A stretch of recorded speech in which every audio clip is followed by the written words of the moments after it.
Bom dia, alunos do quarto ano, aqui é a professora Aline e vamos dar prosseguimento à nossa matéria de História do segundo bimestre.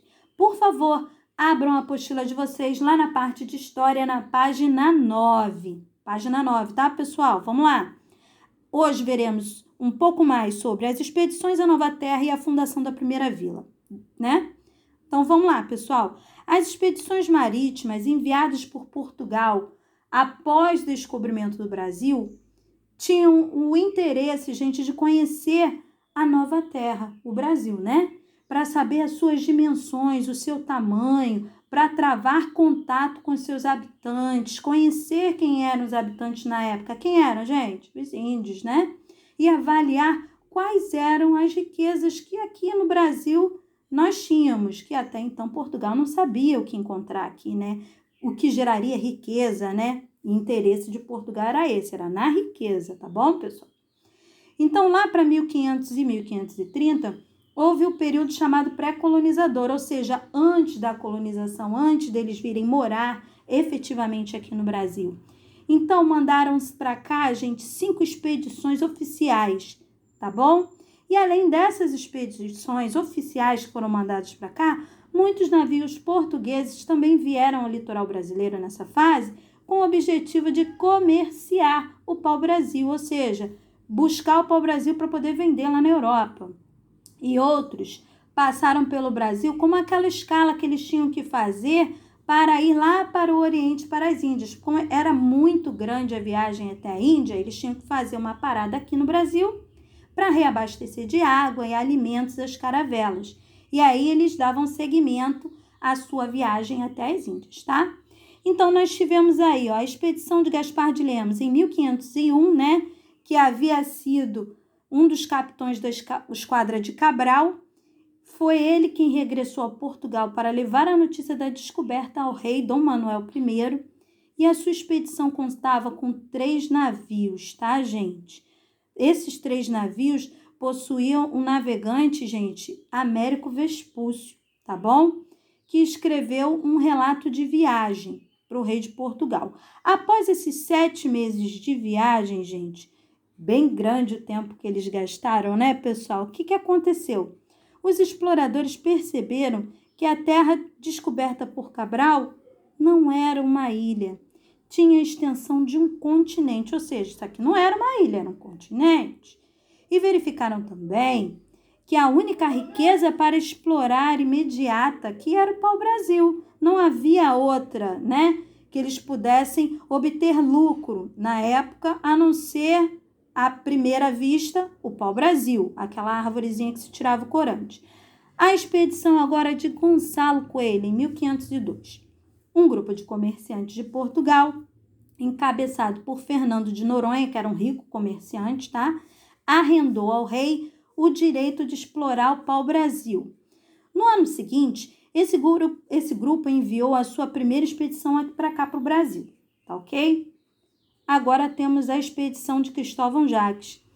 Foi enviada para cá, gente, para reprimir o tráfico ilegal de pau-brasil nas costas brasileiras. Isso aí que vocês ouviram, tinha tráfico de pau-brasil. Por quê, gente? Os espanhóis e os franceses, eles vinham, paravam as caravelas aqui no Brasil e com a ajuda dos índios, eles burlavam o monopólio do rei de Portugal e de seus concessionários no comércio do pau-brasil. O que eles faziam? Simplesmente eles pilhavam, ou seja, roubavam. Eles vinham, pegavam a quantidade de pau-brasil que eles queriam, botavam nas caravelas e iam embora para poder vender lá para a Europa. E eles não tinham a permissão de fazer isso. Ou seja, era tráfico ilegal do pau-brasil, tá? E essa primeira expedição, gente, que foi enviada de Cristóvão Jacques para poder cuidar, né, desse tráfico ilegal, foi feita de 1516 até 1519 e combateu os espanhóis. A segunda foi de 1526 a 1528 e já visava combater os corsários franceses. Epa, professora, o que é um corsário? Um corsário era como se fosse um pirata, tá, pessoal, na época. Eles vinham e simplesmente pegavam o que queriam, gente, da terra, que daria lucro para eles, e iam embora para Portugal vender. Lá em Portugal não, perdão, lá na Europa, tá? Para outros países interessados no produto. Agora vamos ver a fundação da primeira vila. A história da cidade de São Paulo ocorre paralelamente à história do Brasil ao longo de aproximadamente, aqui na apostila de vocês está 455 anos, mas já são 465 anos, tá? De existência, contra os mais de 500 anos do país. Era uma cidade de difícil acesso chegar em São Paulo porque arriscava-se a vida para escalar a Serra do Mar, quase uma muralha, pessoal. Os primeiros jesuítas fixaram-se num platô onde viviam os caciques Tibiriçá e sua gente, onde hoje é o convento de São Bento. A terra era fértil, de grandes campos e muitos pinheiros. Os inimigos não podiam chegar a serem vistos, tá? A cidade nasceu, como eu já falei para vocês, de São Paulo, em 1554, com a formação do Colégio de São Paulo de Piratininga. Isso mesmo, teve origem através desse colégio aí de São Paulo de Piratininga.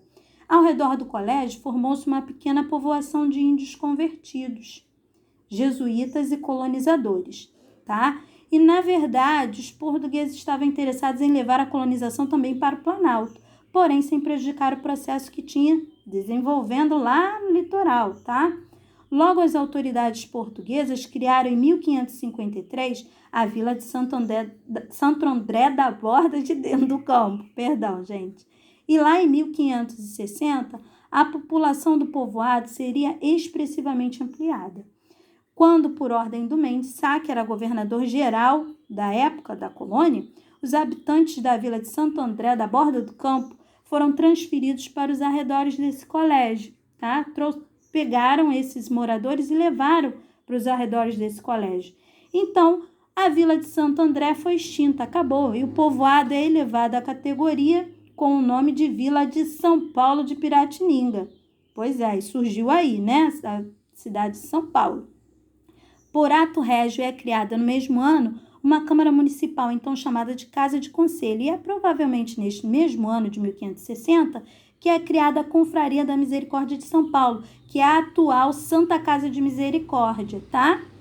Já em 25 de janeiro de 1554, um grupo de religiosos jesuítas, chefiado pelo padre Manuel da Nóbrega, o qual fazia parte José de Anchieta, fundou o Colégio de São Paulo de Piratininga, em um ponto mais avançado do Planalto, sobre uma colina situada no encontro dos rios Anhangabaú e Tamanduateí, tá ok?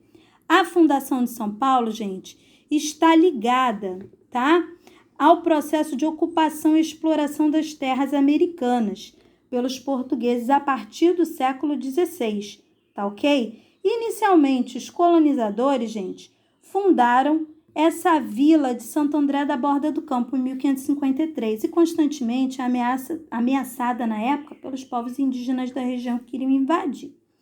Segundo os relatos dos padres, o lugar foi escolhido por ser um clima agradável, ter uma vegetação boa, sabe? E possuía água limpa na época. Então, eles se fixaram ali. Segundo os relatos dos padres, o lugar era muito agradável. E ali tinha nessa região a presença de uma numerosa população indígena que já convivia com os portugueses, portanto, não davam problema, sabe? Eram bons selvagens, tá? Pronta para ser catequizada, aprender um pouco sobre a religião católica, ser batizada e transformada em um rebanho de fiéis servidores da Igreja Católica.